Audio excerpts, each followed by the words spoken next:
Mga kasubaybay, ang ating tatalakayin ngayon ay tungkol sa napapansin ng inyong kasubaybay sa panahon natin ngayon. Sapagkat kung ating mapapansin, mga kasubaybay, ay parang nagiging kalakaran ngayon. Una diyan sa gobyerno, sa Senado, at diyan sa mga, sabi nga mga taong tinitingnan at kinikilala sa lipunan, tulad niyang mga sa Kongreso, sa Senado. Alam niyo mga kababayan na napapansin ng inyong kasubaybay ayon din lamang sa kanilang mga sinasabi at naririnig naman nating lahat yon, kaya hindi nila maitatanggi. Na sa panahon natin ngayon, kapag ka ang isang tao ay sumuporta sa mga taong masama ang ginagawa, tiyak maraming kaibigan yan taong yon. Okay, bago tayo mag-umpisa ng ating talakayan ay muli pinapakilala ko ang aking channel, Subaybay Channel sa YouTube at sa Facebook. Marami kayong mapapanood na at sapagat nag-upload ang inyong lingkod, 1 hanggang 2 video kada araw. Ngayon, ito lang yan Hindi ba't narinig natin at napanood natin na sinasabi mismo sa Senado sa gitna ng mga nagaganap at ginagawa nilang mga investigasyon sa Senado, sinasabi nila na sa kanilang pahanay ay dapat may pakisamahan. Kapag ka hindi ka nakisama, may magagalit sa'yo. Yun ay pakikisama sa gawang masama o sa gawang pangurakot o kickback na sinasabi. At kahit hindi na isalaysay ng inyong lingkod ang mga nangyayaring kickbackan o nakawan, sapat na yung ating napapanood nating lahat dyan sa Senado. Ang gusto ko lamang maging reaksyon at maipaabot sa aking mga viewers at saka sa mga taga-subaybay, sa mga followers, ay kitang-kita natin na totoong-totoo yung nakikita ng inyong kasubaybay na sa panahon natin ngayon, kapag ka sinuportahan mo ay masama, marami kang mga kaibigan, maraming susuporta sa iyo. Subalit, kapag ka ikaw ay naging mabuti at ang hangarin mo ay maging matuwid, tamang paglilingkod, tapat sa tao,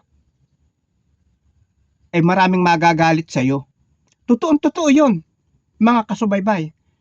At kitang-kita natin, at alam na alam natin, lalo pa ng mas maraming mamamayang Pilipino.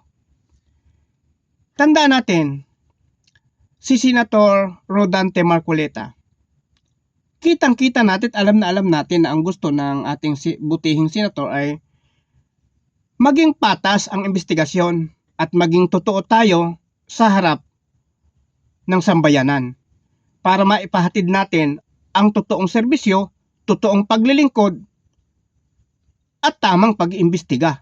Kung sino ang salarin, siya ang dapat managot. Pero kita natin, di ba, gumawa sila ng paraan para mawala sa pwesto si Senator Rodante Marcoleta. At yan sa katunayan sa sariling kuro-kuro, analysis ng inyong kasubaybay.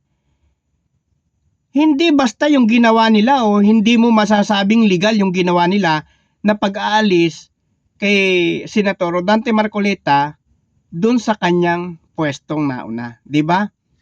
Gumawa sila ng paraan para maging legal yung illegal. Pero indirectly, sa totoo lang, agaw yun, inagaw. Sapagkat hindi kusang loob na ibinigay sa kanila yung kapangyarihan noon ni Senator Dante Marcoleta bilang chairman ng Blue Ribbon Committee. Alam natin yun. Huwag nating pagandahin ang ating salita para maipakita natin sa sambayanan na legal ang kanilang ginawa. Hindi. Inagaw na kapangyarihan, hindi ikinaloob sa kanila, hindi pinagkaloob. Ay kita nyo, halos 90% mga Pilipino naniniwala sa takbo ng investigasyon ng panahon ng ating butihing senador na si Rodante Marcoleta. na tama at may direksyon ang investigasyon. Pero tingnan natin, maraming nagalit. Maraming nagagalit. Pinagkaisahan. Iilan nga yung sumusuporta kay Caro Dante Marcoleta. Iilan. Sabi nga sa 100% parang 5% lang. Ganong kataas ang may kagustuhan ng mga taong yon na ilihis o wag maglingkod ng totoo sa taong bayan. Ang nagnanais lang na gustong maging tapat ay halos 5% lang sa pangunguna nga ng ating butihing senador na Senator Dante Marcoleta. Alam nyo, napakasama.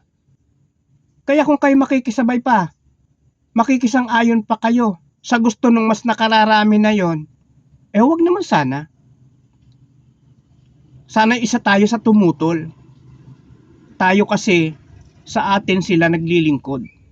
Hindi sila ang pinaglilingkuran natin. Dapat yung naglilingkod ang sumusunod sa pinaglilingkuran tayong mamayan. Kaya dapat maging patas at totoo sila sa ginagawa nilang investigasyon. Kaya alam nyo, kung ang taong bayan ay hindi magsasalita, magsasawalang kibo, at hahayaan natin yung mga maling gawain, higit dyan sa Senado, ay walang magiging magandang bukas ang ating bansa. Wala. Patungo na tayo sa tuluyang pagkalugso. Yun lang yun. Kaya ang panawagan ng inyong kasubaybay ay palaging manghawak tayo sa katotohanan, katuwiran, at liwanag ng investigasyon. Yun lang ang nais iparating ng inyong kasubaybay. Kung kayo ay hindi sumasang-ayon sa mga tinalakay ko sa pagkakataong ito, mag-comment kayo. At sa mga sumasang-ayon naman, mag-like and share. At ipalo na rin, nyo na rin ang inyong kasubaybay. Okay, muli sa susunod na talakayan. Bye-bye.